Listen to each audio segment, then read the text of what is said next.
आयु कर्म अगर अपना सत्ता में है तो बीमारी डॉक्टर लोगों को अपने शरीर विज्ञान होता है, लेकिन कर्म विज्ञान के बारे में वो डॉक्टर लोग नहीं जानते, कर्म सिद्धांत के रहस्य को वो नहीं जानते। तो कर्म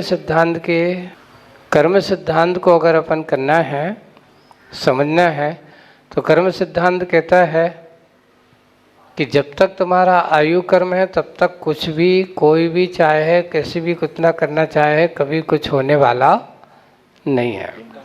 अब इसमें आचार्य के बारे में या कोई भी महाराज के बारे में कहा जाता है कि महाराज ने आशीर्वाद दिया और वो ठीक हो गए। तो आपको एक संस्मरण में एक संस्मरण सुनाता हूँ, है ना। वो संस्मरण है रामटेक का, कि एक जबलपुर की एक श्राविका थी और उनको बीमारी हो गई, और बीमारी के कारण से, वो बीमारी कारण क्या था, थोड़ा सा कहीं खान पान में गड़बड़ी, और उसका इन्फेक्शन पूरा इतना हो गया कि शरीर एकदम फूल के हो गया। जाकर के नागपुर पहुंचे, भर्ती करे, 4-6 दिन इलाज चला तो उसका असर ये हुआ कि और उसका बढ़ता ही गया, बढ़ता ही गया। अब डॉक्टर ने कह दिया कि भाई अब तो इसको घर ले जाओ, अब हमारे इलाज का काम नहीं है, जितना दिन है आराम से इनको धर्म ध्यान कराओ, और हम तो जीवन के पड़ाव पर ही है, अब कुछ भरोसा नहीं है आज के कल के कितने हो जाए, कोई ज़्यादा होने। तो उन्होंने सोचा कि अब घर तो जाना ही है वापस जबलपुर। उस समय आचार्य से पूरा हम सब लोग संग था रामटेक में, 93-94 के संबंध लगभग की बात होगी। तो वहाँ पहुँचे तो उन्होंने सोचा चलो गुरुजी के आशीर्वाद ले लें, अब जो कुछ होना हो। तो अम्मा को तो वो स्ट्रक्चर पे लेटा करके 4 लोग और उनको पूरे आचार्य के पास, वहाँ वो सब अच्छे से जान रही हैं, देख रही हैं, समझ रही हैं। तो आचार्य की बिल्कुल शरीर फूला हुआ है, एकदम आंखें फूल गई हैं, सब कुछ है। तो आचार्य ने देखा, देख करके उनसे कहा एक काम करो, इनको अच्छे से अन्न का बंद कर दो। अब देखो गुरुओं के कभी कभार दिव्य दृष्टि, कभी कुछ चीज़ें होती ना, कुछ शब्द जो होते हैं ना व्यक्ति के पुण्य से निकलते हैं, जो साधु वचन जो होते ना, और उनके वचन साधुओं के उसके निमित्त उसका पुण्य कर्म के वजह से कुछ ऐसा होता है। तो आचार्य से जैसे ही उन्होंने देखा और उन्होंने कह दिया, आचार्य जी कहते इसको अन्न बंद कर दो। महाराज बीमार तो वैसे ही, और आप कह रहे भोजन पानी बंद कर दो, है ना। और फिर कई लोग, तुम लोग क्या सोचते हो, कहीं भूखों मर गए तो जी हमें परेशान ना करें, ऐसा तरह तरह की ऐसी जबरदस्ती खाने की इच्छा नहीं, फिर भी अपन जबरदस्ती क्या कर देते हैं, उनको खिलाते। वही उसी का परिणाम था कि उनकी वो हालत थी। आचार्य ने उनको कहा सिर्फ इनको अच्छे से पतला वाला मट्ठा, है ना, और लौकी की सब्जी बिना बगरी हुई उबली हुई मात्र, इनको वो चलाना, इसके अलावा कुछ भी नहीं देना, और पानी गर्म पानी उबला हुआ। ऐसा किया और उनने जैसे ही मट्ठा लिया वहाँ से जाने के बाद, तो उन्होंने सोचा कि अब घर जा, गुरुजी ने कहा है चलो अब जो कुछ कर रहे हैं तो गुरुजी की बात को कर लेते हैं। अब वो जैसे ही उनने मट्ठा लिया, कुछ नहीं लिया, 1 दिन 2 दिन, दूसरे दिन उनको शरीर में जितना पेट में विकार था वो दस्ताजी के माध्यम से काला काला मल विकार वाला जो पूरा निकलना चालू हुए। तो अब वो लोग क्या सोचने लगे, ये तो अब जावे वाली हैं, बस अब तो क्या है जाने वाली हैं। जबकि वो और जो सूजन थी वो धीरे धीरे क्या हो गई, झाग वापस चली जा रही है, मट्ठा चला जा रहा है, लेते जा रही हैं। वो जैसे जैसे उनका विकार था निकलता गया और 8 दिन बाद देखा तो वो तो खड़े होके चलने फिरने लगे। अब वापिस 10-15 दिन बाद आचार्य जी के पास 15 दिन तक वो लेते रहे लौकी की सब्जी और मट्ठा और गर्म पानी। अब हुआ ये कि उनको अब भूख लगने लगी।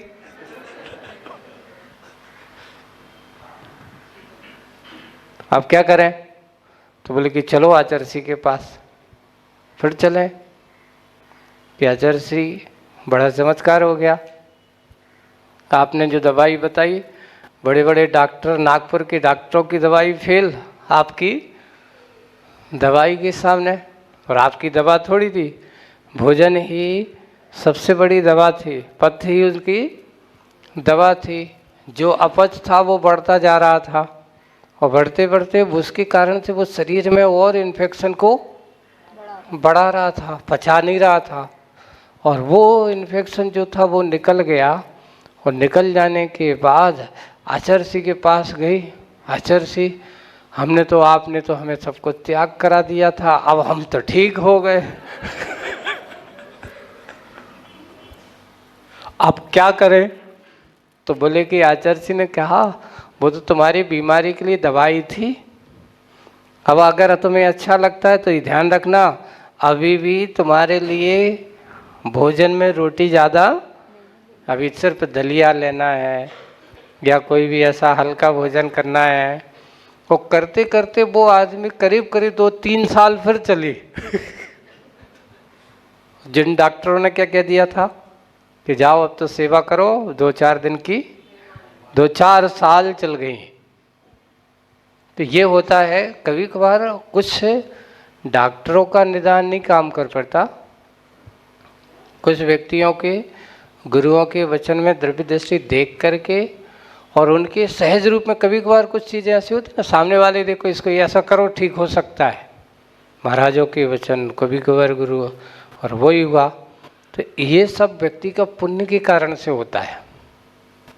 सामने वाले को सहज रूप में इस प्रकार का शब्द निकल जाएंगे और वो उसको आस्था की दृष्टि से वैसा करता है, गुरुओं के वचन है। तो अपन क्या समझते हैं कि हमारे पुण्य के निमित्त से गुरुओं की ऐसी वाणी खिरी, आचार्य जी की वाणी खिरी, और वो उनके लिए वो वाणी भी दवा बन जाती है।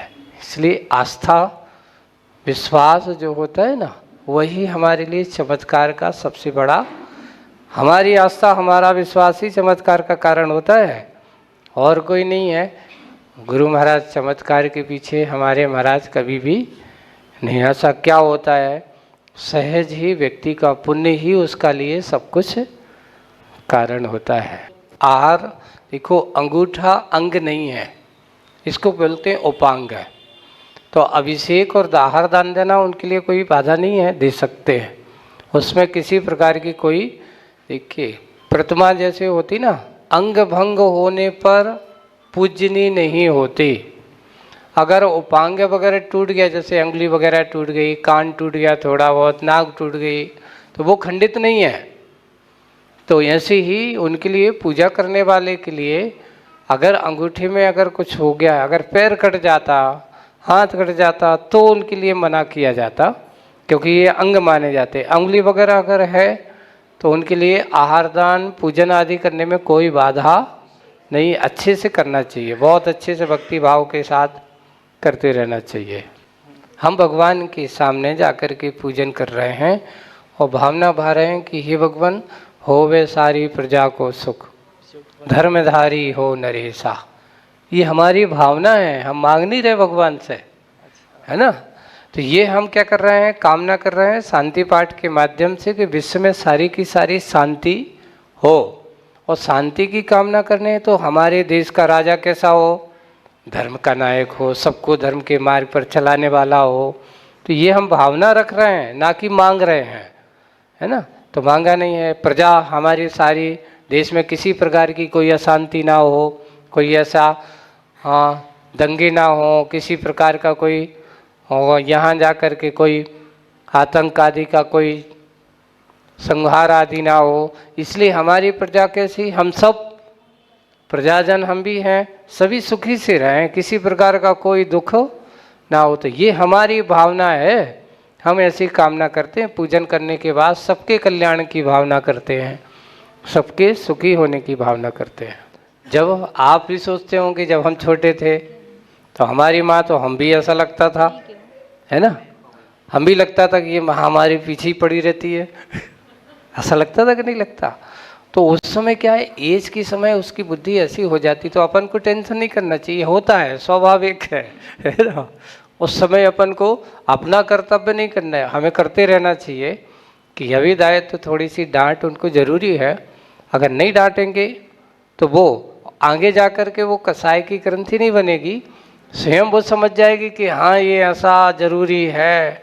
अगर वो ऐसा नहीं करती तो आज हमारे लिए ऐसा, जब वो स्वयं इस प्रकार के दायित्व उनके जिम्मे आता है ना, तो स्वयं अपनी माँ को याद करके वे स्वयं कहते हैं कि हाँ जो हमारी माँ हमें कहती थी वो बहुत जरूरी था। ये ध्यान रखना, जैसे आज तुम याद कर रहे हो अपनी माँ को, वैसे वे भी तुम्हें अपना दायित्व तो ऐसी ही परंपराएं नहीं, लेकिन कर्तव्य विहीन नहीं होना चाहिए। उनके लिए एक कहा नीति लिखता, लाड़नाथ बहुदोषा ताड़नाथ बहुगुणा। समझ में आए? ज़्यादा लाड़ प्यार बच्चों को क्या होता है, उसने जैसा कहा ठीक है। इसलिए हर चीज़ों पिता को अपने पिता का दायित्व तो करना चाहिए, माँ को भी माँ का कार्य करना चाहिए। कभी कभार एक सख्त है तो दूसरा नरम होना चाहिए, दूसरा सख्त है तो दोनों को एकदम नहीं होना चाहिए। हाँ ठीक है, उन्होंने कहा कुछ ना कुछ अच्छे के लिए कहा होगा, लेकिन हम उसका समर्थन करने तुम्हारे नहीं, गलत है ना। तो समर्थन भी नहीं करना, विरोध भी नहीं करना, है ना। साथ यही है कि लाड़नाथ बहुदोषा ताड़नाथ बहुगुणा। कभी कभार भय बच्चों को गलत कदम उठाने से उनको रोकता है, उनके अंदर की गलत कदम कोई गलत ना हो उस कार्य से उनको बचाने का कार्य होता है। ये भी अपने नीतिकारों ने जो लिखा है उस नीति के अनुसार अपन करते हैं तो वो कार्य करते हैं, और एज के हिसाब से वो सब समझ जाते हैं, समझाने की ज़रूरत नहीं है। देखिए अपने यहाँ सम्यक दर्शन कहा है ना, और सम्यक दर्शन का अर्थ श्रद्धा है, विश्वास है। तो मात्र सम्यक दर्शन से ही अकेले काम होने वाला नहीं है, है ना। तो देखने मात्र से काम होने वाला नहीं है, देख करके उसको करना, देख करके जानना, जान करके फिर उसको करना। तो फलीभूत पुरुषार्थ तभी होता है जब उसको हम करते हैं, यानी पाने का पुरुषार्थ करते हैं। और पाने का पुरुषार्थ जब हमारा होगा तभी जो हमने जाना है, देखा है, जो हमने श्रद्धा विश्वास बनाया है वो हमें मिलेगा। तो आज सबसे पहले अपन शुरुआत क्या करते हैं, जैसे देव पूजा हमारे सम्यक दर्शन को पुष्ट करती है, यानी हमारी दृष्टि को निर्मल करती है, हमारे अंदर की आस्था को।